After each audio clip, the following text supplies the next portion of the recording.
Welcome to Inspiration Rising. My name is David Trotter, and I'm a business growth consultant. I'm passionate about helping business owners, just like you, rise above your biggest barriers to reach your greatest goals, all without the paralyzing overwhelm, feeling all alone, or wondering what the heck to do next.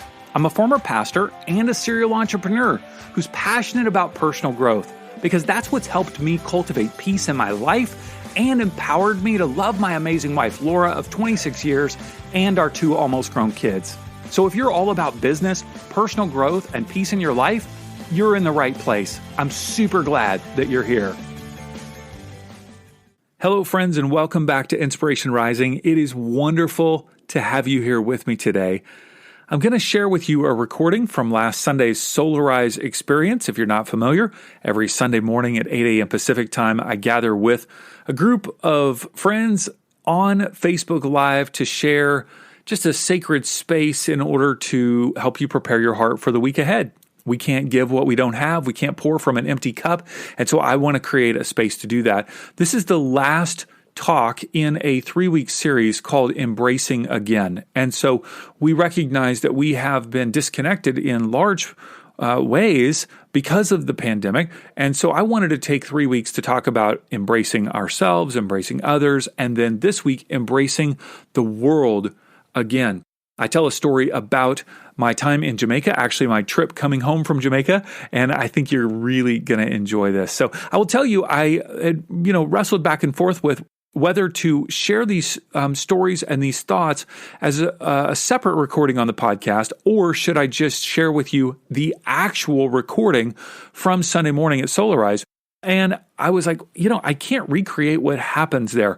Yes, I might be talking to people that are there live, but I feel like that the energy and the spirit of that moment is so electric that when you're there live, something powerful is happening. And so, although I love that you're listening to this on the podcast, I would tell you, man, RSVP, join me, soularise.me, arise, ARISE.com, soularise.me, and join us live on Sunday mornings because something electric is happening during these conversations. I told my wife just when I'm talking in that format with other people, it's so different than a podcast. I love doing this, but I will tell you, when you feel so in the zone, so locked in, like you are just doing whatever, like your life's purpose.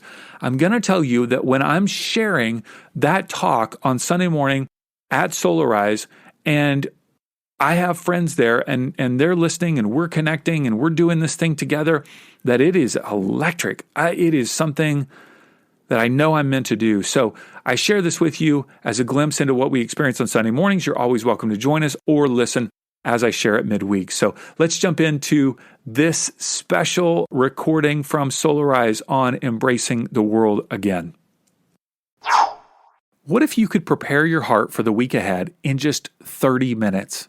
That's exactly what I want to help you do every Sunday at Solarize. If you're a soul-inspired coach, leader, or entrepreneur of any kind, it is absolutely critical for you to show up full of life and energy for your clients and customers every week.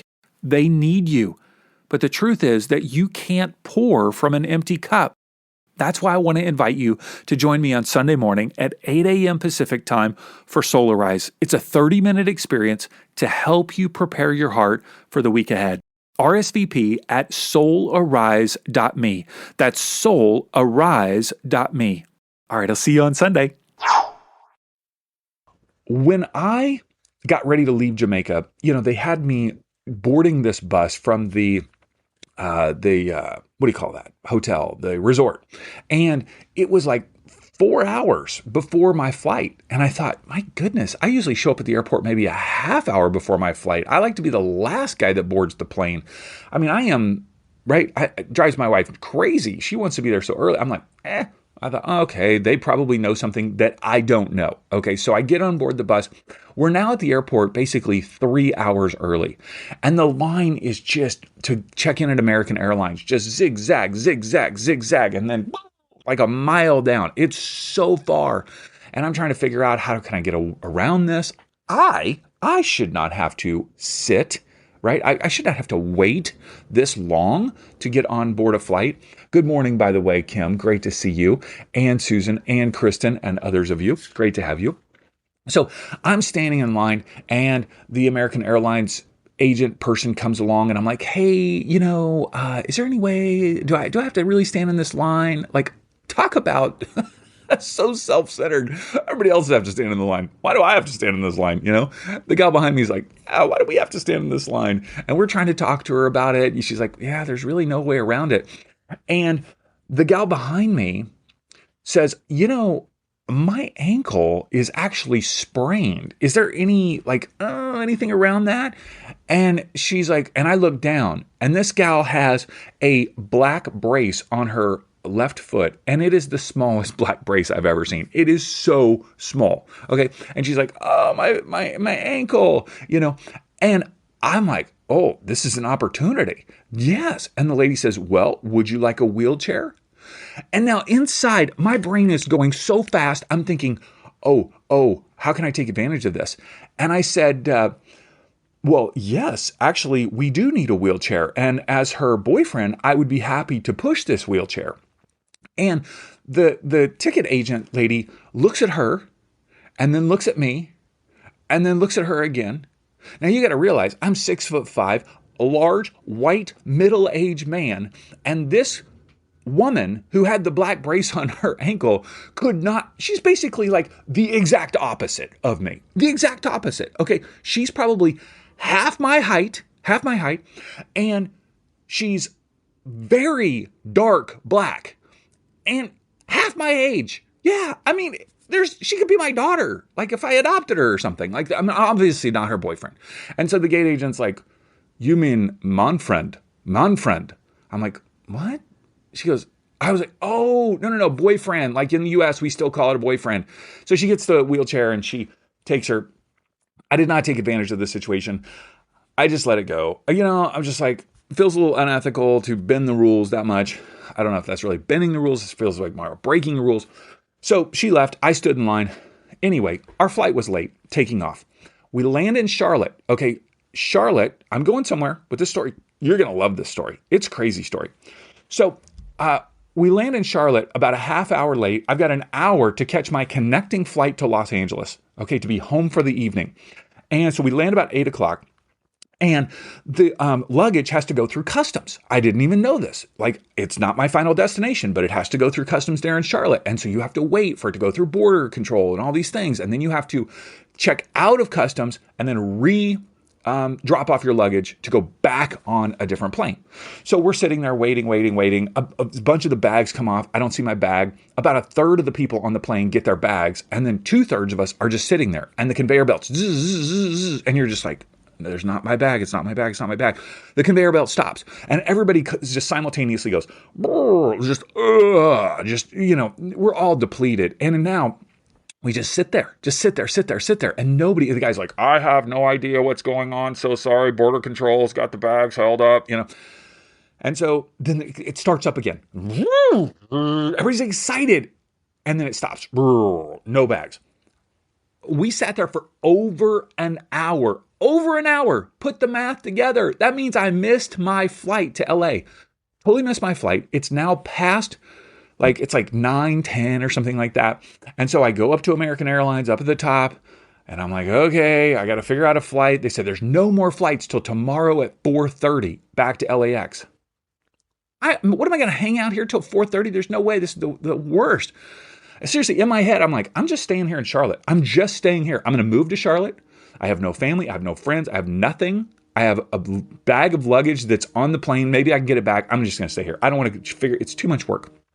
So she finally says, tonight, 2 hours from now, I can fly you to Dallas, and then you'll get in around 1:30, and then you'll have another flight at 7 a.m. 7 a.m. to go to Orange County, which, if you don't know, in Southern California, it's like, did you hear that plane? I don't know if you heard that plane, but I live literally 5 minutes from the airport. So I'm like, that's awesome. I'll be right with the airport. Wow, that means I got to sleep on the floor of the airport for like 5 hours, or that's going to be horrible. But I'm like, that's okay. I got my ticket. I take off. I'm like, okay, I got 2 hours, basically, hour and a half until my flight to Dallas. I am so hungry. And so I start looking through the airport for food, and there's a Bojangles. Okay, if you're not from the South in the United States, you don't know, but Bojangles has got some good chicken. It's like KFC and just like a little like Southern flair to it. Okay.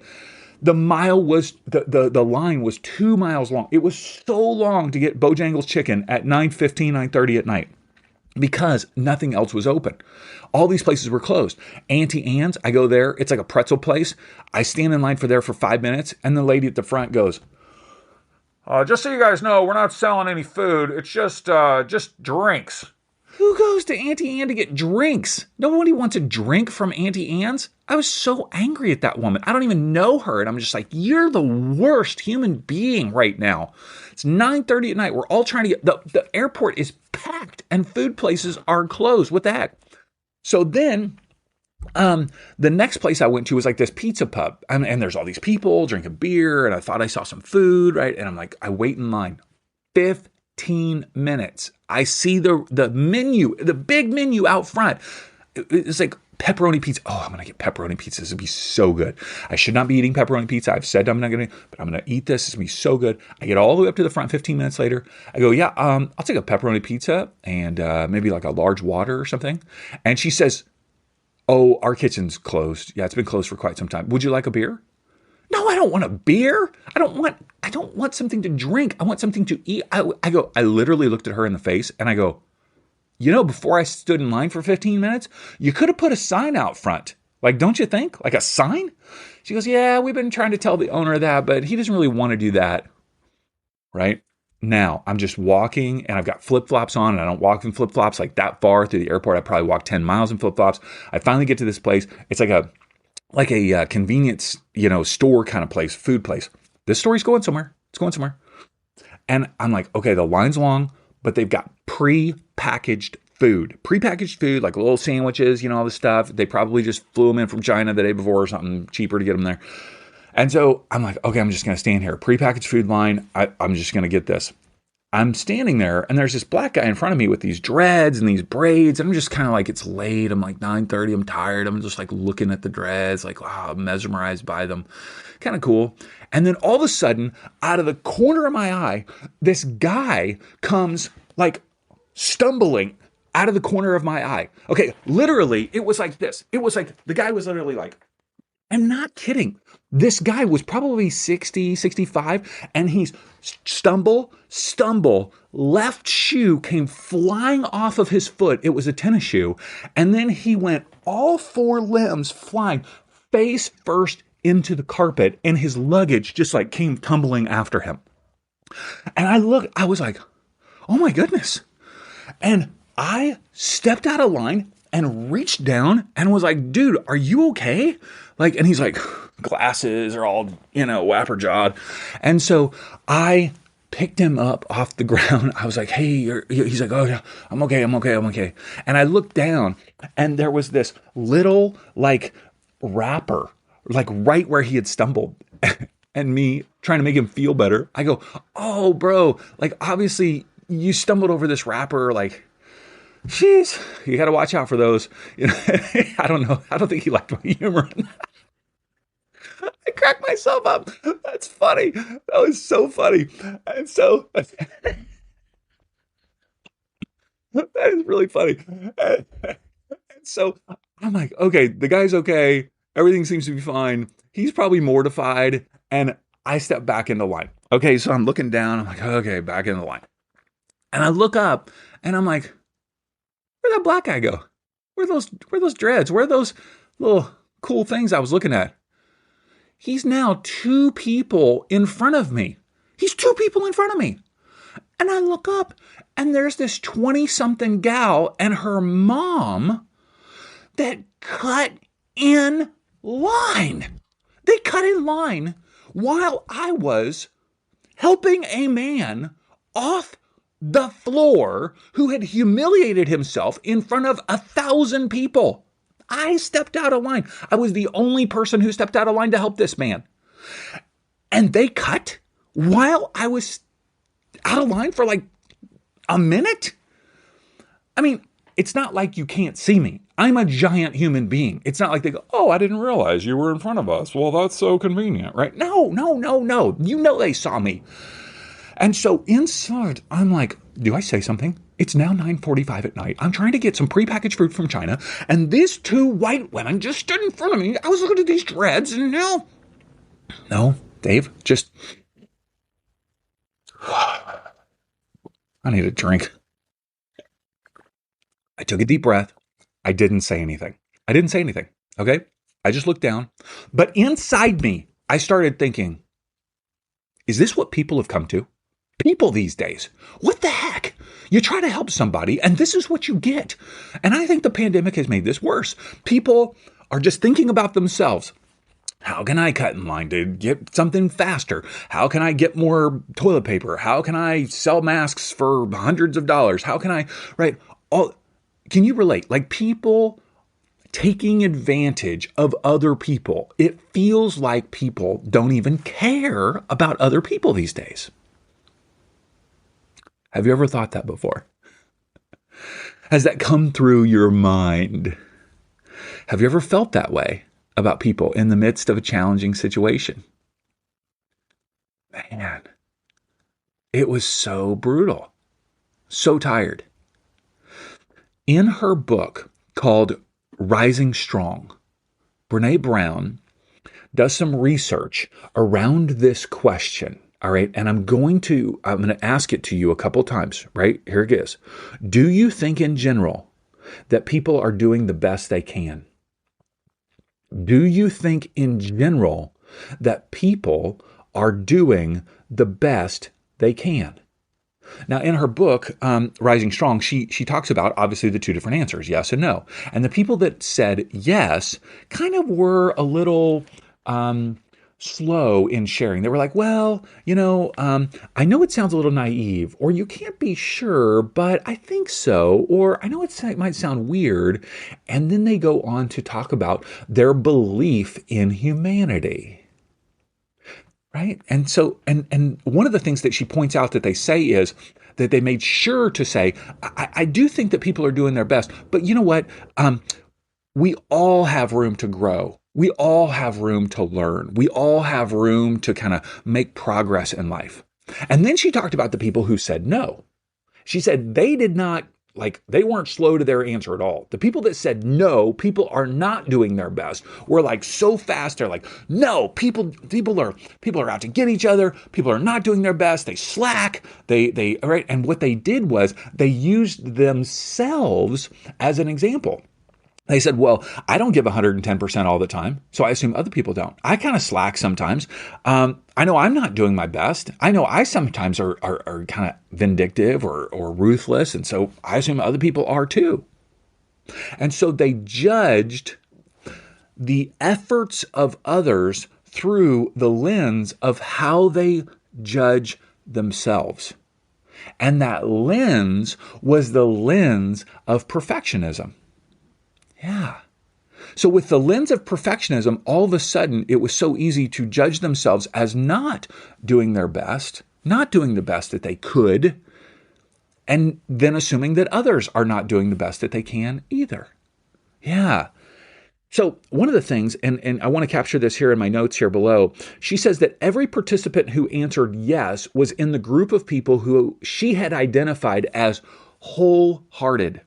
People who were willing to be vulnerable and who believed in their own self-worth. People that said, yeah, people are doing the best they can. She said those people are wholehearted, and they were operating from a belief that they had self-worth not based on their performance, but just based on the fact that they were created human beings. And that those people, the people that said, yeah, people are doing the best that they can, that they actually offered examples of situations where they made mistakes or didn't show up as their best selves, but rather than pointing out how they could or should have done better, they explained that while they were falling short, their intentions were good and that they were trying. There's a quote in the book, Rising Strong, from Brene's husband, Steve, And it's so powerful. Brené's talking about all this research, and they go out to dinner with this woman, and somehow breastfeeding comes up. And the woman just got really aggro about breastfeeding. Like, I breastfeed my kids till they're 12, and, they're walking around still stuck to the boob, and, and I think it's great, and, whatever it is. And Brené's like, I could barely do it for 2 weeks. I was dying. And she felt so judged by this woman, right? And so she asked her husband, she was like, what'd you think about that conversation last night at dinner? Like, that was intense, right? And she writes in the book his response. Let me read it to you. He says, all I know is that my life is better when I assume that people are doing their best. It keeps me out of judgment and lets me focus on what is and not what should or could be. And then Brené goes on to say, his answer felt like truth to me. Not an easy truth, but truth.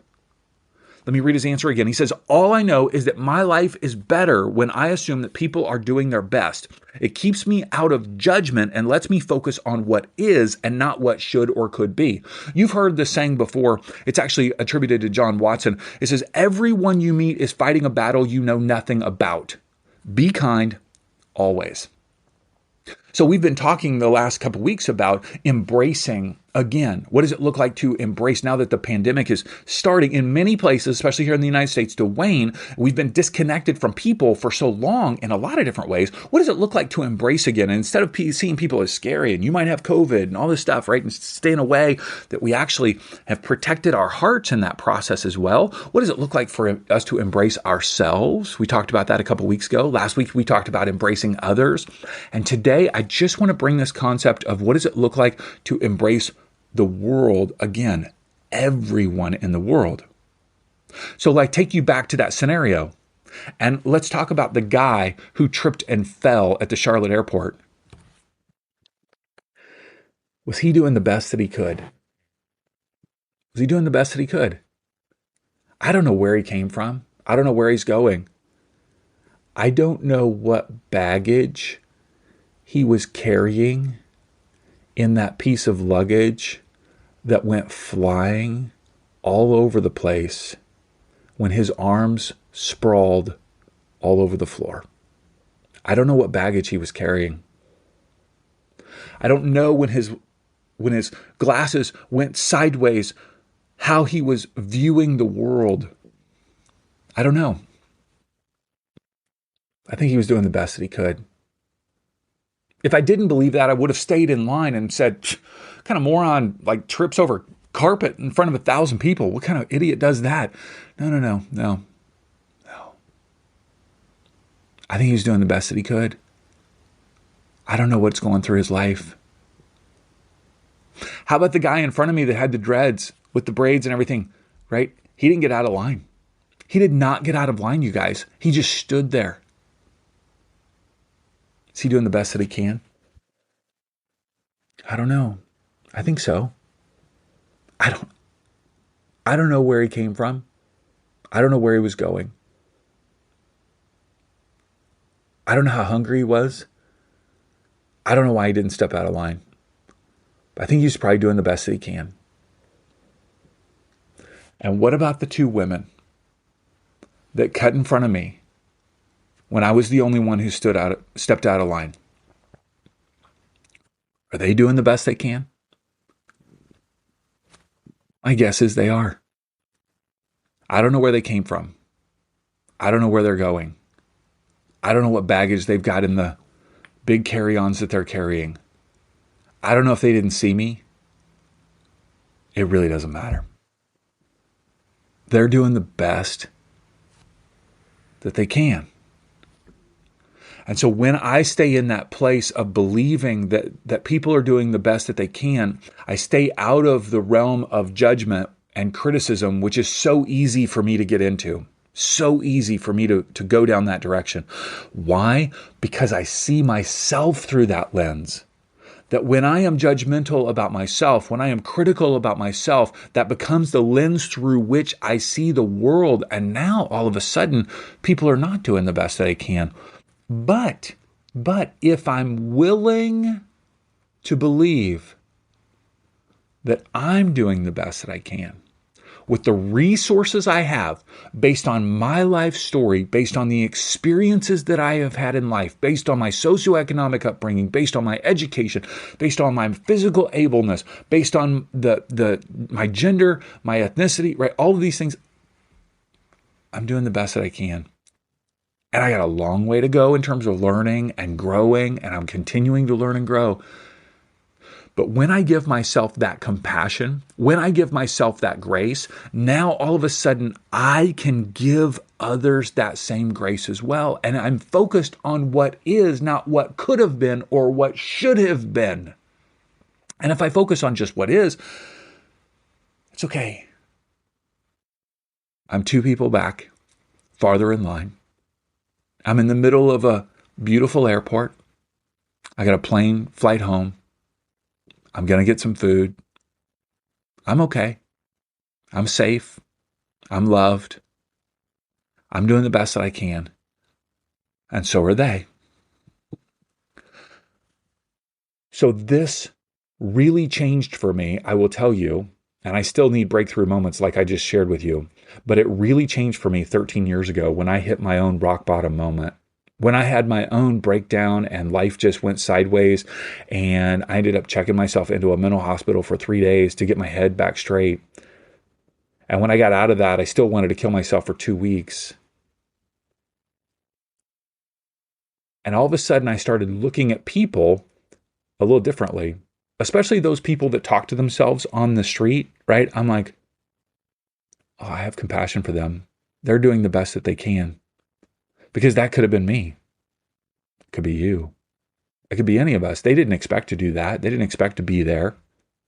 What's interesting is that when we have these breakdowns in life, all of a sudden we have the opportunity to see life and see other people and embrace not just a few people, but the world again, because we go, wow, if I need this kind of help, my guess is that everybody in the world needs this kind of help. And the truth is that we have just gone through a 1.5 year now global breakdown. Our entire globe has gone through a breakdown, a meltdown, just a rock bottom experience in the last year, have we not?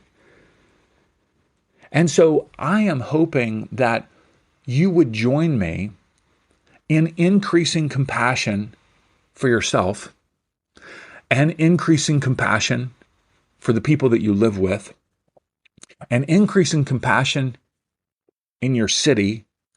And ultimately, I would invite you to increase compassion for the entire globe. Because we have collectively gone through this breakdown experience, and now things, right, have shifted, things are different. And rather than looking through the lens of, they didn't step out of line to help somebody, they cut in front of me in line, what does it look like for us to say, I bet they're doing the best they can, just like I am. So now, several weeks ago, I introduced you to this concept called Solarize 7. Here, I'll pop this worksheet is available at insporising.com/Solarize7. And you can download it. And basically the whole point is it's a 1-week challenge to do one thing for 7 days, And this week I would ask you, would you be willing to do something to be compassionate toward yourself? One thing for 7 days. Yeah. And then I just ask you a few questions to process it. So that one thing could be taking care of your physical body, just having compassion for yourself, whether it's giving yourself lotion, right, on your body, or it could be going for a walk. It could be exercising. It could be doing 10 things, writing down 10 things you're grateful for in the morning. It could be taking 5 minutes to meditate. Just one thing that would help you have compassion for yourself. Maybe it's even thinking about, like, the way that you think about yourself, and that you catch yourself saying something negative, and then you replace that with something positive, and you do that every day for 7 days. I just encourage you to do that. You just go to insporising.com/Solarize7, the number 7, and you can download that worksheet. You can post about it online, do hashtag Solarize7. I'd love to cheer you on in the process. For me, actually, this week, I'm joining with some friends to do a 3-week experience where we're going to be reading through a book called The Magic, and it's all about gratitude. And actually, for me, to read that book every day is a way to have compassion for myself because I'm focused on myself. I'm not spending every waking moment trying to create something or, build something in terms of business or whatever. That I'm going to read that book. I'm going to focus on gratitude, right? That's what I'm going to be doing. All right. So I hope that this has been helpful for you. I'm going to go back to that question, and then I'm going to read Steve's answer. Do you think in general that people are doing the best they can? That's what Brene was researching in her part of her book, Rising Strong. And her husband, Steve, says, all I know is that my life is better when I assume that people are doing their best. It keeps me out of judgment and lets me focus on what is and not what should or could be. She writes, his answer felt like truth to me. Not an easy truth, but truth. So I want to give you a blessing before we wrap up today. And so if you want to put your hands over your heart, remember, we're not a movement of just information. We're a movement of the heart, and you have the power to move hearts in all that you do, no matter if you're an online coach, entrepreneur, leader, mom, dad, whatever you do, right? You are part of a movement of the heart. So if you want to put your hands over your heart and just close your eyes and receive this blessing today, may you have the courage this week to be compassionate toward yourself. May you be slow to speak words of criticism and judgment toward yourself. May you be quick to listen to your heart. And as you cultivate compassion on a daily basis, may you extend that compassion to the people you live with, to the people in your city, and may you extend that compassion to the entire world, knowing that we have walked through, and many are still walking through, a breakdown experience in our globe. May you be this beautiful conduit of compassion to the people around you. And may you feel the peace and the love and the joy in your life as a result. Go in God's grace. Hope you guys have a great day. Hey, congrats on listening to another episode of Inspiration Rising. Why congrats? Because you're pouring education and inspiration into your mind and heart. And that's something we all need if we're going to grow our businesses and reach our goals in life. Now, if you enjoy Inspiration Rising, do us a favor, share it with a friend. Take a screenshot of your favorite episode and text it to them. Tell them to search for Inspiration Rising on their favorite podcast app and click subscribe. I want you to know today that you're inspired, empowered, and loved. Not because of the way you feel or what anyone else says about you, but because that's your true identity.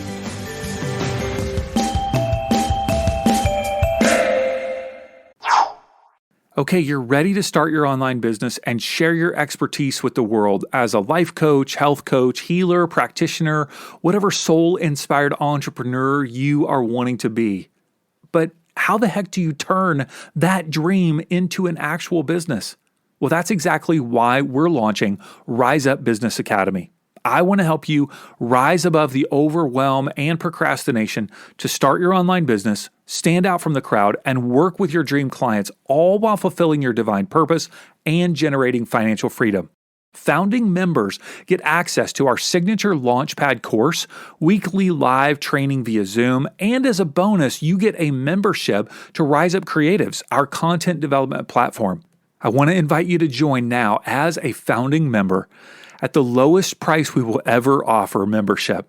Check it out now at riseupbusinessacademy.com. That's riseupbusinessacademy.com.